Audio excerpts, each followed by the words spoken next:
Et on poursuit dans les réactions avec mon prochain invité, Raphaël Provost, directeur général de l'organisme Ensemble pour le respect de la diversité. Merci d'être avec nous ce matin. Merci à vous, bonjour. Alors, comment votre organisme reçoit cette nouvelle directive de Québec? Première question que je me suis posée, pourquoi? Qu'est-ce qu'on gagne à reculer comme ça quand on a tant avancé? Parce que ce que vous avez montré, c'est la pointe de l'iceberg de ce qui a été fait un peu partout. Je ne sais pas si les gens ont pu remarquer parfois des panneaux publicitaires, des communications sur les médias sociaux qui employaient cette nouvelle façon de communiquer. Et je me suis posé la question, qu'est-ce qu'on gagne en ce moment à faire ça? Est-ce que c'est vraiment les priorités qu'on doit se désigner avec tout ce qui se passe? J'écoutais vos topos dans les dernières minutes. Juste avec les 5 dernières minutes, je me suis dit, c'est sur là-dessus qu'on doit s'impliquer. C'est là-dessus qu'on doit mettre notre énergie. Le français, c'est compliqué. Mais c'est beau parce que ça évolue avec notre société. Et dans la déclaration du monsieur Robert, je lui dis qu'on pour unir une société, le français en fait partie de cette équation-là, mais il faut aussi que ça puisse évoluer avec la société qu'elle est maintenant. Et je vous rappelle qu'à une époque pas si lointaine, on disait vous et pas tu. Aujourd'hui, ce serait impensable de plus dire tu. Une mairesse. À une époque, on disait un maire. Les mairesses d'aujourd'hui sont très fières d'être dire qu'elles sont des mairesses ici au Québec. C'est ça une langue qui évolue. C'est résistant, mais c'est nécessaire. Oui. Le gouvernement qui parle de cohérence, d'éviter la confusion. Selon vous, est-ce qu'il y a en ce moment une réelle confusion dans les communications? Absolument. Il faut la nommer.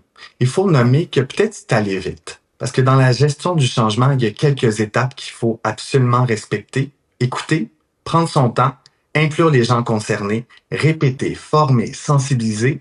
Et c'est peut-être de ça qu'on a besoin. Au lieu d'interdire, on devrait peut-être mieux encadrer à comment on fait ça dans nos écoles. Est-ce que les gens sont outillés pour pouvoir le faire? Est-ce que les gens qui reçoivent ce français-là est prêts à ça? Mais comment on le fait? C'est nécessaire. Les gens l'emploient. Les gens autour de moi l'emploient, jeunes et moins jeunes. Donc, on leur dit quoi aujourd'hui quand on leur dit qu'on va interdire, qu'ils puissent peut-être se sentir reconnaître quelque part? Est-ce que des organismes, donc, comme le vôtre, sont consultés par le gouvernement avant de mettre en place ce genre là, de retrait?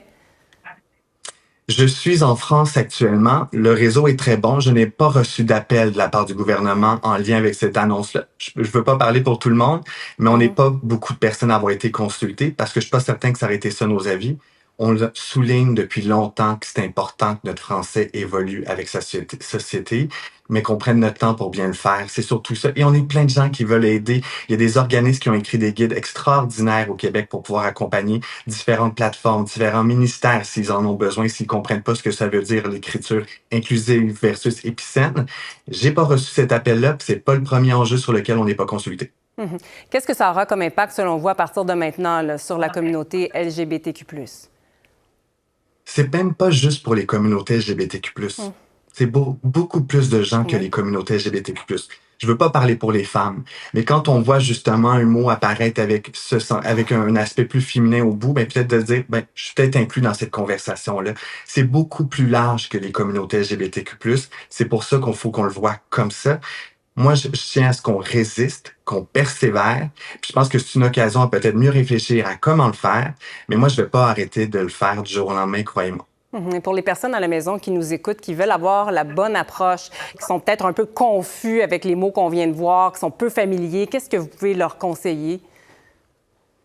Et c'est correct d'être dans cet état-là. Peut-être ce que vous avez présenté tantôt, c'est pour la première fois que certaines personnes voient ça, et c'est correct. C'est ça le changement. Ben, de s'informer, d'aller sur Internet. Il y a plein d'organismes qui peuvent vous accompagner.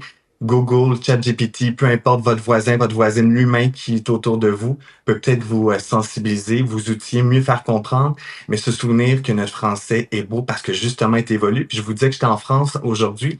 Moi, je suis très fier de dire que je suis un Québécois francophone. Notre français est différent d'ici, et pas mieux, pas pire, mais il est différent, il s'est adapté à notre société et c'est ça qui me rend fier de notre français. Puis j'espère que je vais pouvoir le rester fier en le voyant évoluer dans la bonne direction et que les gens vont pouvoir se sentir inclus avec lui, puis personne ne se sent exclu avec ça. Ce sera un dossier à suivre. En tout cas, merci beaucoup pour votre point de vue en entrevue cet avant-midi. Merci beaucoup, Raphaël Provost. Merci à vous. Au Au plaisir. revoir.